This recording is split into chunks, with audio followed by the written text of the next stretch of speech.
everyone, I'll be talking about metacognitive sensitivity. So first I'll talk about metacognition, which is basically our ability to think about our own thinking. It's how we monitor how well we're doing and then adjust our behavior based on that. Metacognitive sensitivity is a little more specific. This is a measure of one's tendency to actively or accurately discriminate between good performance or poor performance. So someone who is accurate in knowing if they're right or wrong on a question has high metacognitive sensitivity. So there's a lot of research on this topic, but what is kind of limited right now or not as well known is how this looks across different object level domains. And then another limitation is that it's mostly self-report in terms of confidence ratings. So there could be some bias there. So one study that helps explain this looked at how people search for information. In this task, participants had to figure out which option was most likely to give them a reward, and they could click around on the boxes to gather more information before making a decision. And what they found was that people with higher metacognitive sensitivity were more likely to make a lot more clicks, but they also were more likely to know when to stop searching because they had enough information to make a good decision. And then the other research studies on this slide show the neural basis for metacognitive sensitivity. So one showed that they could temporarily inactivate part of the dorsolateral prefrontal cortex and then decrease metacognitive accuracy without affecting one's performance. When considering the mechanisms involved, we see that working memory plays a big role. So when we're evaluating our performance, working memory has to process a lot of different information, including perceptual information about the task at hand, our internal state, and like pulling information from long-term memory to consider past performance. Attention is also involved because we must be attending to the task at hand.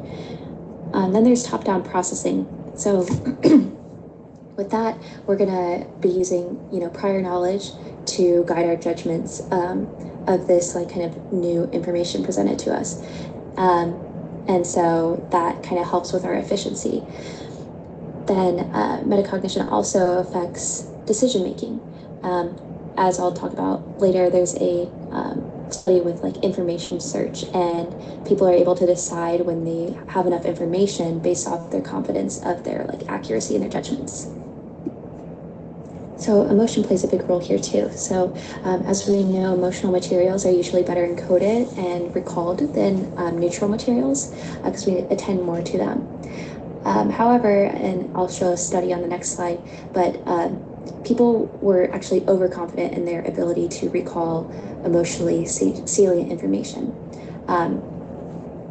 Another emotional kind of mechanism is expressive suppression. So this is whenever we're suppressing the emotion, and this ends up having cognitive costs. So of course that will affect metacognition, which includes kind of executive control and cognition. Lastly, in our textbook, it talks about how there are goals specific to each emotion.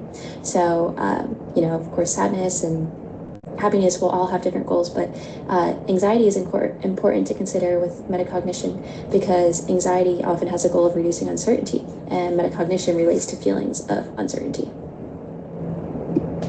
So one study found that better metacognitive ability is associated with lower use of emotional suppression. So it's interesting, in this same study found that anxious people had better metacognitive accuracy, which kind of makes sense because if anxious people have the goal of fixing uncertainty, they're more aware of uncertainty.